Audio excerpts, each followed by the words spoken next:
Hello, welcome to Signal and Noise. Been a little while since we've talked to you guys. I'm excited. Andrew DeSouls, as always, joining me. How are you doing, sir?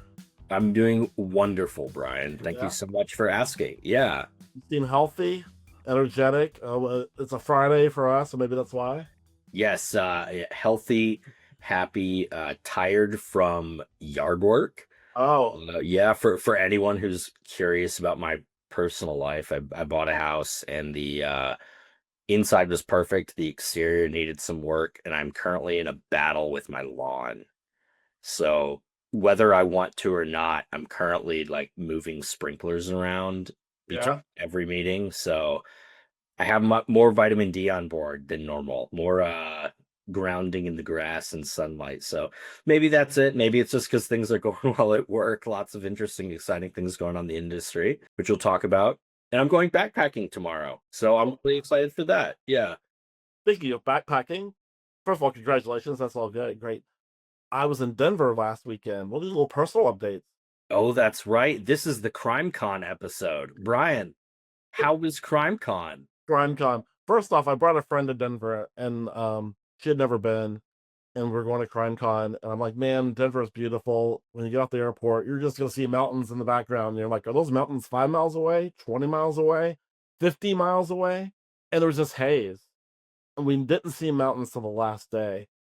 And it was because I guess there were some wildfires from Canada or something, and it kind of hovered. But anyway, on the last day we went hiking and stuff in the mountains, which was beautiful. First time I've done that this year in Denver. But yeah, CrimeCon, man, if you're into true crime, which I know a lot of our listeners and a lot of Mhm. our clients that I've told and friends that I've told about this are really into true crime, highly recommend going. Number one, the content's great. I saw sessions on the Boston Marathon people, and they had the lead detective from that, and kind of walked through the challenges of catching the Boston Marathon guy, which was a huge case, obviously. Um, Family member from the Idaho 4 case, which is a recent case that talked about the DNA and how she befriended the DNA person. There's this new DNA that they can use with genealogy that's very rarely used to catch criminals. That was fascinating. Met Chris Hansen, and Ice T was there, and John Walsh, and like all the big names were there, and they're Mhm. accessible. You would just see them walking around with a badge, just like everybody else. Like, they'd have a panel for an hour, and then they'd kind of go to just like all the rest of us. It was kind of cool. There's definitely, I shouldn't be surprised about this. There's definitely a huge subculture of true crime enthusiasts that are a little bit wacky and very conspiracy theory type people. Ah, okay. I love a good conspiracy theory. Yeah, and so like at the end of every session there would usually be 10 minutes of Q&A, and anybody could go up and ask questions, and a lot of the questions were from these conspiracy people that were like did not believe in the person convicted, or they were mistreated, very victim rights oriented. Even if they did do it, they were still victims in some ways. That was kind of interesting to see, and they were very open about it. They were loud and proud about them. Like, you could tell that they found their people and their space, and the Crime Con is the place they can kind of go and be a little conspiracy theory because they have friends there. That was kind of interesting and a little scary, I think, but it was fascinating. But man, the Denver Gaylord Hotel and Convention Center, you can see it from all over Denver. It is giant, beautiful. I might go again next year. It's in Vegas in May. I might go again next year. I'm not sure yet. Because I didn't want to do 8 hours of sessions a day. I'd do 3 hours of sessions a day. Hmm. Yeah. So, but anyway, that's CrimeCon. And if you're listening and want more details, and I'm happy to do it. There was meet and greets, there was book signings, there was a vendor hall. Amazing. Well, I may have to go with you next year. I was actually thinking of you late last week because I'm a big podcaster listener. I'm a big outdoorsman, and I started listening to a podcast called National Parks After Dark. Oh, And it's all about true crime that happens in national parks. And it's an interesting subculture, really, for like backpackers, campers, people who like yeah. well to national parks and state parks, which is me. And was tired of listening to the 24th podcast about what backpack I should buy, and found that one, and it was fascinating. And I was like, oh. This is why people are really, really into this, right? So I'm gonna be there with you next year. Oh, bring your lovely bride to be, and oh my gosh, it's at Caesars, I think is where it is next year. Oh, So love Caesars. you push me from 50-50 to 80-20, and once I get a commit, then it's 150% chance that I'll be there. Well, and if Brooke goes, we know you'll be there because she's infinitely I better like than her me. better than you, and it's not surprising anyone. No. No, but man, yeah, true crime stuff is really cool, and reach out if you want to talk about it because it was really fascinating to me. Like I love subculture stuff, and this was my first time in this kind of subculture world. But anyway, that was 5 minutes we didn't think we'd have to talk about today. Let's get into some research stuff. What should we talk about? Let's do it. Well, I think what, the name of this podcast may ultimately be, and kind of the main thing that we want to talk about is earlier this week, we talked to 4 synthetic panels in one day. Yeah. And this is a topic that's been on the forefront of everyone's minds. We've been having a lot of conversations about it. It's been discussed at every conference. And I was astounded, Brian, by when we sat down for the demos Yeah. and we started asking the creators, the providers, the developers, the salespersons from these orgs really hard-hitting questions, what we uncovered. And the reason I say astounded is because I feel like we as an industry, at least in the water cooler talk, at least in the conversations that I've been having with clients, with colleagues, there's almost like a misconception of what this is. There's a misconception of how good it is. There's a misconception of how to use it. And you and I weren't too far off the mark on anything we've said. There's no retraction Yeah. It's just in the surprises, but perspective and the depth, I think, is the difference. That's all. right. And so I want to talk about that. By the way, at the end of every one of these demos, we asked them if they would come on the podcast. All of these companies are so different. Yeah. And I know this is a hot topic. So we're going to try to get these folks on the podcast. But I want to talk about an abstract, high level. We'll protect the innocent until they agree to come on. But I just want to dive in so that everyone can feel as up to speed on what's happening in synthetic as you and I do. I'm glad we're doing this. This was your idea, so thanks for leading in this. And this could be a main stage conference presentation. What we're getting ready to talk about. This is the unrefined version of it. We could put this together and it'd be an incredible 30 minutes with 3 hours of Q&A. Let's do it. Let's dive in. Yeah, go ahead. Give some go high level. Yeah. So here's the main takeaway. If you can only listen to us for 2 minutes and you fast forward through Brian and I talking about ourselves, the one thing to take away, everyone is afraid of or interested in or thinking about this as a panel of AIs who are ready to stand in for real human respondents. Yep. To generate new insights. When we hear about synthetics, that's the story that we have in our heads. Then we start to frame that into industry trends, threats, opportunities. And we say, oh my gosh, I can run my whole survey for $200 because they're going to be all bots. The bot you know is better than the bot you don't. These are all kinds of things that we're saying, right? Yeah. And I think that there are some people who are cooking that up. We had David Butler on last week, and based on the way that they're training that data, we'd love to have Qualtrics on, but based on the way they're using training data to create those models, I think that's where we're headed. I still think we're a few years away from that. And if it works, I'm not sure. I think it'll mostly be directional. But as of today, we probably reached out to and researched maybe 10 or 15 different companies. Yeah. Chose to speak with 4 of them. And none of those organizations had that solution. Yeah. So I want everyone to take a deep breath, realize that there are not AIs waiting to take your surveys. Nope. There is not a panel that you can go to and get a CPI. We'll dive into that in a second.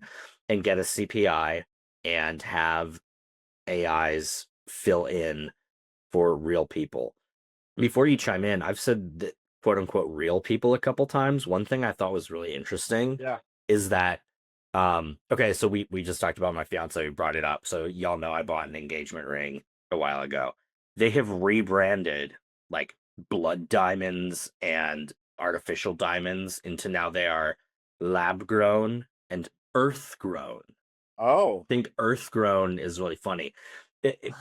In the same way, though, yeah. synthetic panels call real human respondents. I'm not going to stop saying that.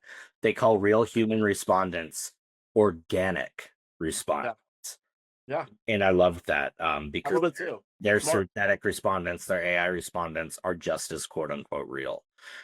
We can debate that, but if you Yeah. ever hear someone talking about organic respondents, they mean human beings. Uh, Yeah. and so I thought that was interesting. Very Okay. smart of and they've all aligned on this language. It was really fascinating that every company we talked to was using the term organic. Yep. Okay, so yeah, so sorry, closed tangent. I just kind of framed up that Yeah. piece. What do you have to add to that? I was impressed that the four companies that we spoke to were very different from each other. Hmm. Some were very research oriented.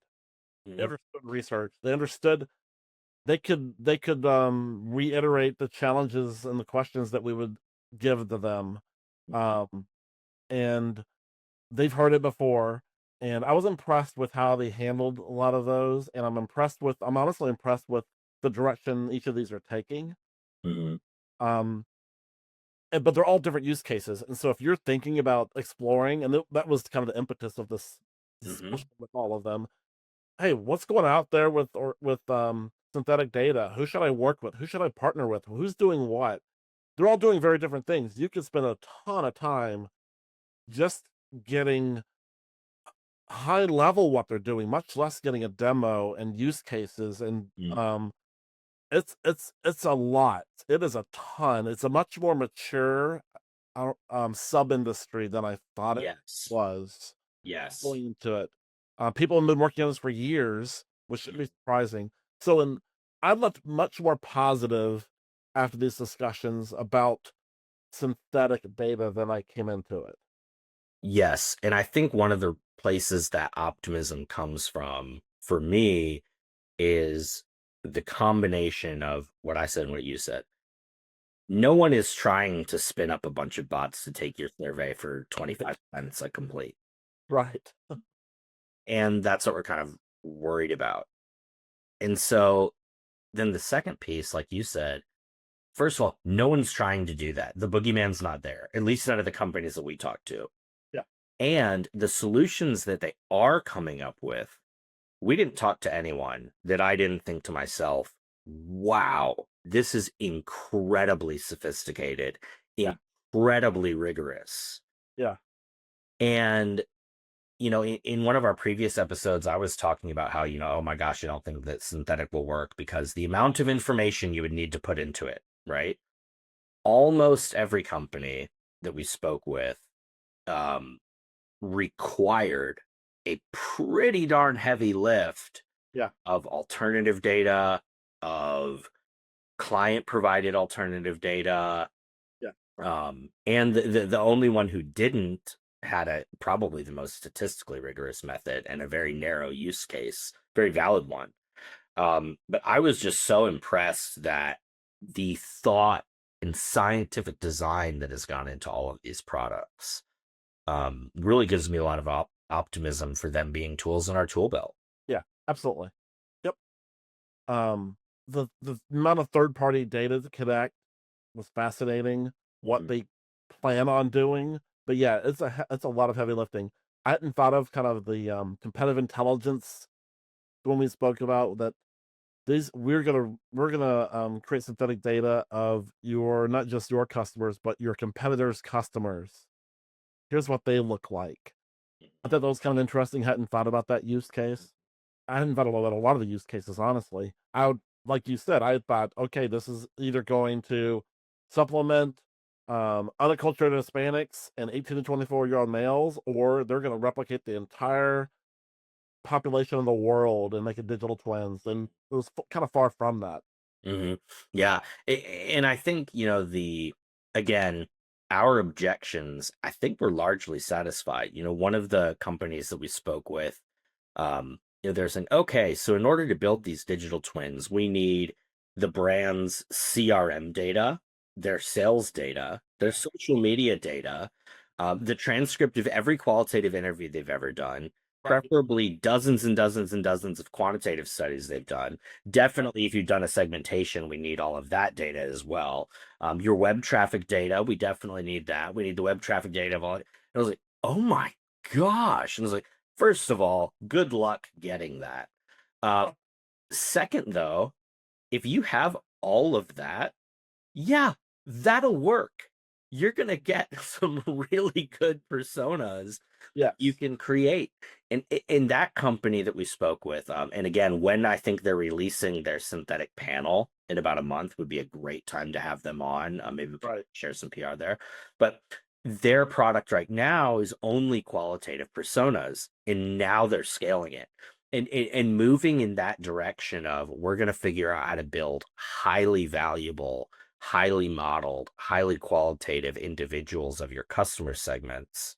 And then right now they're figuring out how to scale that into a representative panel. That's a good direction to go in, to create as real of people as possible, and then figure out how to diversify them accurately to represent a population at scale.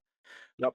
So that was an example that I was just, again, what a Herculean lift to get all of that data and incorporate it and structure it. But yeah, if you get all that, you're gonna have some good personas. Yeah. Imagine what you can get with organic data. I don't know. Might have made that up. Much less what you're building with synthetic using all that data. If you have all that data compiled, I mean, you're solving a lot of your company, your brand challenges and business objectives right there alone by having all your data. Mhm, And you can explore that. You can use AI to explore that, mhm. much less build synthetic respondents out of it and others. Yeah, I'll just end my thought there. Yeah, absolutely. I think another one, you and I have been breaking this out into a couple of use cases, one being that kind of net new use case where there's a stimulus exposed to the panel that it has not seen before. We're a little bit skeptical there. But you and I have discussed what we believe is a strong use case that would work immediately for synthetic panel, which would be to boost underrepresented populations within a survey that has been completed with organic, real human respondents. One of the companies that we talked to, that's their only use case, Yeah. is what they are designed for. And it is incredibly sophisticated statistically. In the way that the software works is they call it an AI boost. So truly, you run a survey, you pick an underrepresented customer segment, underrepresented demographic, whatever is not showing up with statistical confidence in your survey, and you kind of hit this boost button. I'm sure it's more complicated than that. But the AI will then, kind of like using MRP, kind of like using different customer segmentation tools, it will borrow biases, borrow behaviors, borrow qualitative and quantitative insights from neighboring and from intersectional cuts of data and build out that panel subsets responses with AI. And I thought that was a fantastic Yes. presentation. It's a fantastic use case. I would use that today. I would use synthetics for that today. And not only that, a lot of those use cases are going to be the same groups we just mentioned a couple earlier.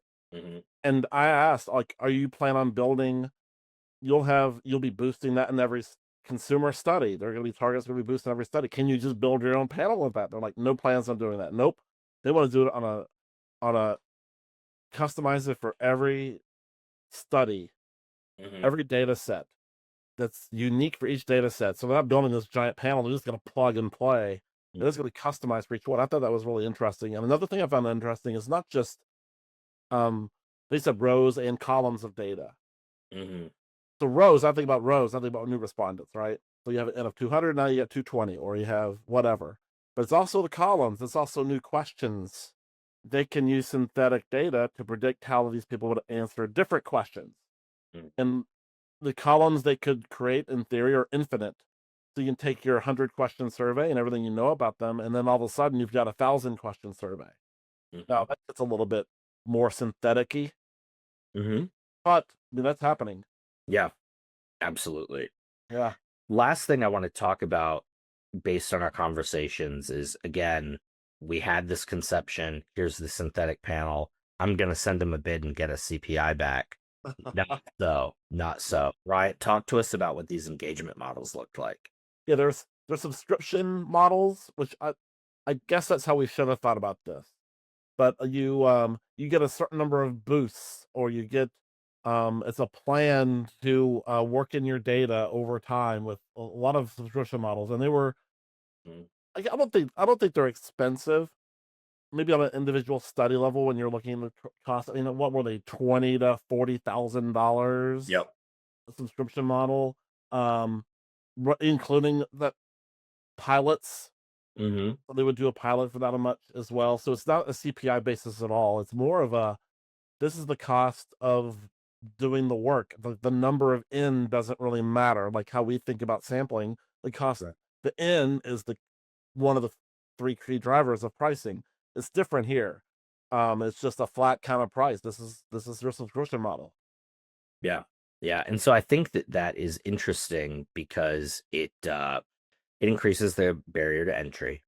This is not something where you're going to be able to just run an arm of the study alongside for even a lesser cost than the panelists are already buying. This requires a commitment. It requires upfront investment.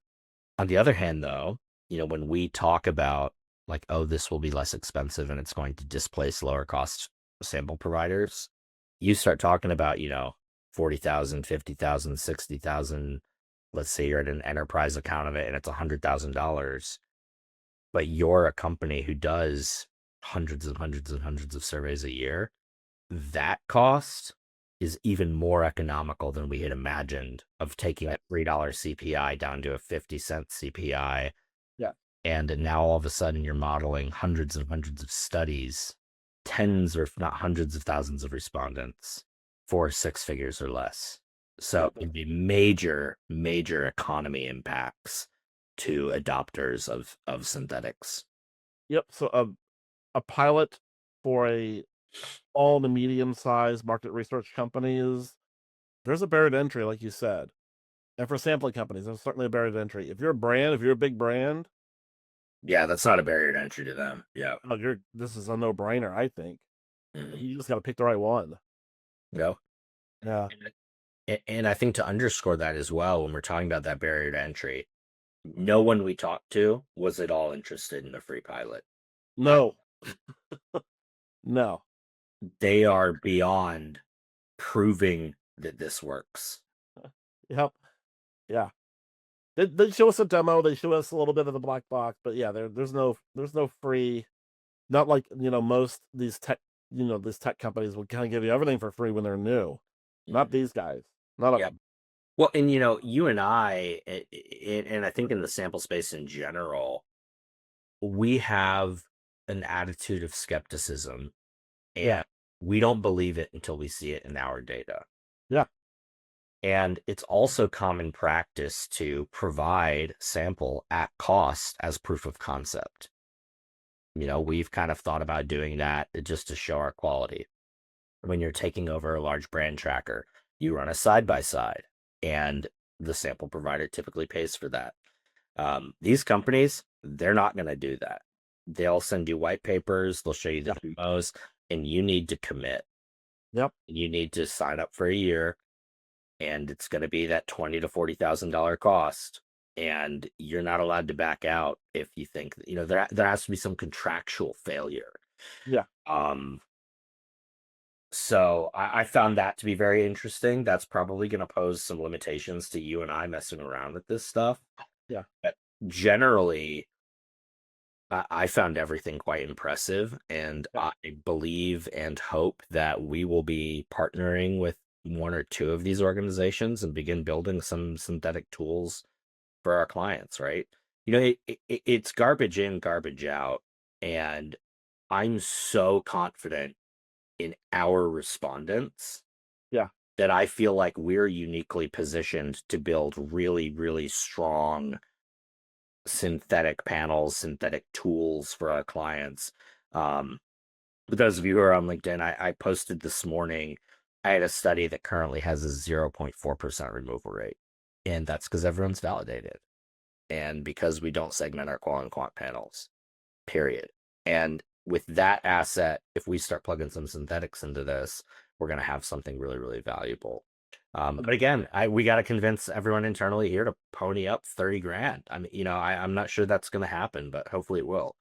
Well, especially our B2B and healthcare panels, that's where I focus a lot of my time on. So this is to diminish our consumer panel at all. We know so much about these people. We know their LinkedIn if they have it. We have all their company data and their personal data. So we have it as if they're a consumer, and we have it from their business perspective. And that is a huge head start in terms of building what we're talking about. Mm-hmm. And we have social media for a lot of these people too. Mm-hmm. And so um I'm left with what you said, that you know what, let's explore it. Like, we got to at least think about this, because if our panels are small, and we exhaust it on a daily basis. And so there's opportunity there for not just us, for everyone. The industry is craving more respondents. That's kind of crazy to think about when you take a step back, that we can't fulfill the amount of demand for surveys. So we have to come up with fake people to do it, or modeling and synthetic and waiting. We do all of these things to create more people. It's really kind of crazy that we're in the industry that the demand is so much higher than the supply. Well, you spend 15 years commoditizing sample and driving incentives down and giving people a poor experience, and this is where you end up, Brian. Yeah, you're preaching to probably everybody listening is the choir, right? So, Yep, absolutely. well, hey, we didn't mention the names of these companies. You'll see them on the future podcast. We talked to four. Two are probably the bigger players that you've probably heard of. A couple probably not, but there's so many out there. Um, Happy to talk about it more privately. Reach out to Andrew or myself, and we can talk about more details than this. But that was pretty much what we came up with right there. That was a lot. We're pretty transparent with what we learned. Yeah, yeah, and super excited to have him on the podcast. Yeah, there you go. So if you have a topic, if you want to come on and talk about data quality, synthetic data, artificial intelligence, trends in the industry, Mhm. upcoming conferences. We didn't talk about CRC that just happened, and a lot of other conferences that are going on. Love to have you on. We appreciate you listening. And anything else you want to add? No, I think that's it. All right, good to see you. Have a great weekend, and thanks for listening already.